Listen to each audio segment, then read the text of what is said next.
Assalamualaikum warahmatullahi wabarakatuh. Apa kabar semuanya guys? Semoga sehat selalu ya.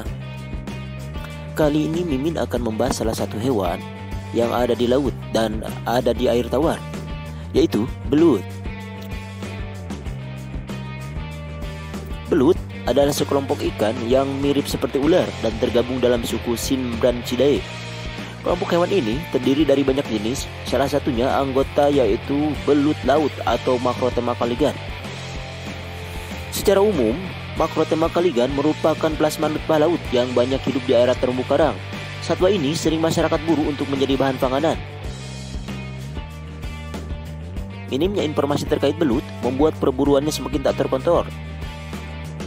Tak ayal populasi belut laut semakin menipis hingga terancam keberadaannya di alam liar. Bila kita lihat dari habitatnya, belut moray bermukim di perairan tropis dan subtropis. Mereka hidup di dasar perairan, yaitu air asin dan air tawar, dan jarang muncul ke permukaan. Banyak masyarakat yang menyamaratakan antara belut laut dan ikan sidar.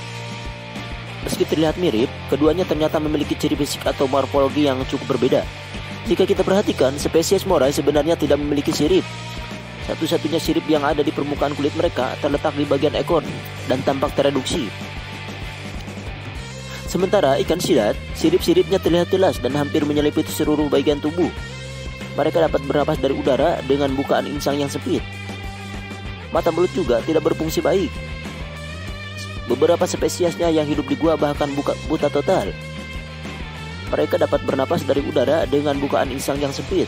Mata belut juga tidak berfungsi baik. Beberapa spesiesnya yang hidup di gua bahkan buta total. Agar lebih mudah mempelajari ciri-ciri belut laut, berikut Mimin akan jabarkan daftarnya. Yang pertama, warna kulit coklat pucat. Yang kedua, panjang tubuh antara 60-70 cm ketika dewasa.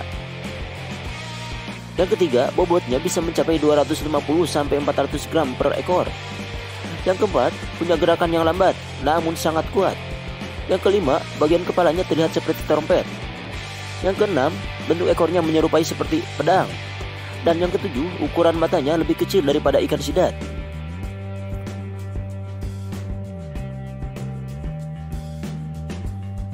Belut laut tergolong sebagai air-breathing fishes, artinya mereka mengambil oksigen dari udara selama musim kering tanpa air di sekelilingnya. Hewan ini mempunyai alat pernapasan tambahan berupa kulit tipis berlendir yang terdapat di rongga mulut, serta berfungsi untuk menyerap oksigen secara langsung dari udara.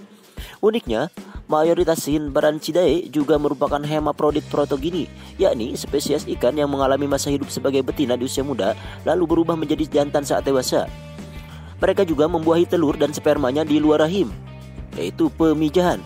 Proses perkembangbiakan belut sendiri dapat berlangsung kurang lebih setahun hingga larva menjadi individu dewasa. Perlu kita ketahui, masa kawin belut laut terjadi pada saat akhir musim panas.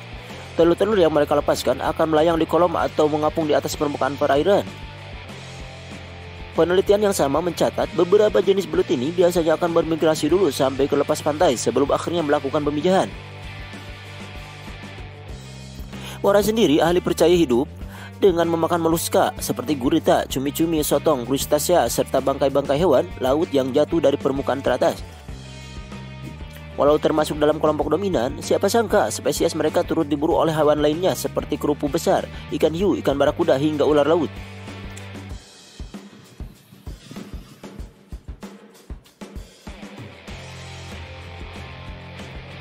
Jenis belut laut di dunia terhitung sangat banyak. Melansir berbagai sumber, pakar percaya bahwa ikan tersebut memiliki setidaknya 200 ragam spesies. Salah satu spesies yang paling terkenal adalah belut mulut putih. Mereka sering hidup di perairan Hawaii dan Indonesia, meski jarang kita temukan di wilayah lainnya. Di tanah air, keberadaan satwa ini sebenarnya cukup melimpah. Namun, sama seperti Macrotema caligan, populasi mereka terus menurun seiring tingginya perburuan satwa di alam liar.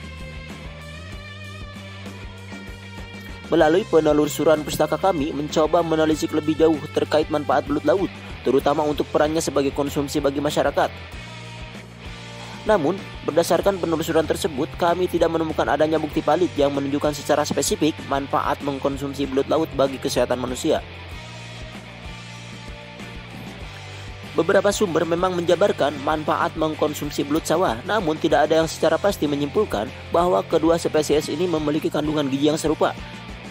Lagi pula, memburu belut muara atau laut sebenarnya cukup berisiko sebab mereka mempunyai barisan gigi tajam yang digunakan sebagai mekanisme pertahanan diri saat merasa terancam. Belut laut tergolong sebagai air-breathing fishes, artinya mereka mengambil oksigen dari udara selama musim kering tanpa air di sekelilingnya. Hewan ini mempunyai alat pernapasan tambahan berupa kulit tipis berlendir yang terdapat di rongga mulut, serta berfungsi untuk menyerap oksigen secara langsung dari udara. Uniknya, mayoritas Sindbaranchidae juga merupakan hemaprodit protogini, yakni spesies ikan yang mengalami masa hidup sebagai betina di usia muda, lalu berubah menjadi jantan saat dewasa. Mereka juga membuahi telur dan spermanya di luar rahim, yaitu pemijahan. Proses perkembangbiakan belut sendiri dapat berlangsung kurang lebih setahun hingga larva menjadi individu dewasa. Belut adalah sekelompok ikan yang mirip seperti ular dan tergabung dalam suku Sindbaranchidae. Kelompok hewan ini terdiri dari banyak jenis, salah satunya anggota yaitu belut laut atau Macrotema caligan. Secara umum, Macrotema caligan merupakan plasma nutbah laut yang banyak hidup di area terumbu karang. Satwa ini sering masyarakat buru untuk menjadi bahan panganan. Belut laut tergolong sebagai air-breathing fishes, artinya mereka mengambil oksigen dari udara selama musim kering tanpa air di sekelilingnya. Hewan ini mempunyai alat pernapasan tambahan berupa kulit tipis berlendir yang terdapat di rongga mulut, serta berfungsi untuk menyerap oksigen secara langsung dari udara. Uniknya, mayoritas Sindbaranchidae juga merupakan hemaprodit protogini, yakni spesies ikan yang mengalami masa hidup sebagai betina di usia muda, lalu berubah menjadi jantan saat dewasa. Mereka juga membuahi telur dan spermanya di luar rahim, yaitu pemijahan. Proses perkembangbiakan belut sendiri dapat berlangsung kurang lebih setahun hingga larva menjadi individu dewasa. Bagaimana teman-teman? Apakah informasi ini bermanfaat untuk teman-teman? Bagi teman-teman yang belum subscribe, silakan untuk subscribe ya. Jangan lupa klik like, share, dan bye-bye.